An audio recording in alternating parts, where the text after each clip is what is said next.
帶大家去King City啊！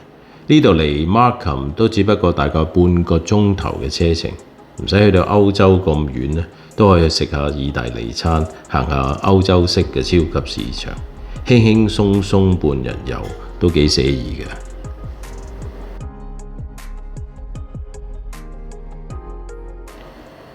大家可以睇下呢間歐陸式嘅超市啦，又大又乾淨，擺嘢好整齊，好似一個博物館咁嘅。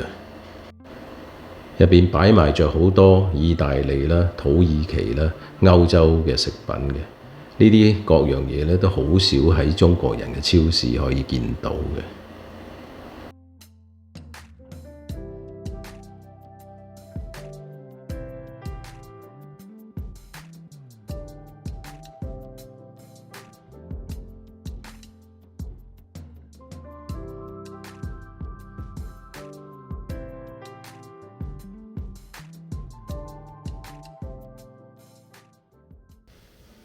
相隔10分鐘車程咧，就嚟到呢間意大利餐廳。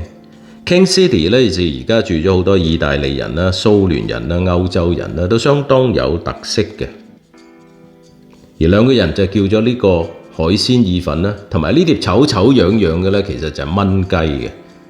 入邊嗰啲豆嘅配料咧，係非常之入味，非常之令人驚喜嘅。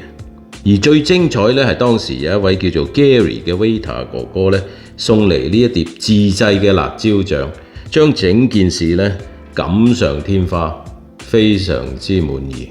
嗱，最後咧就要食到咁嘅情況咧，先至敢介紹俾大家啦。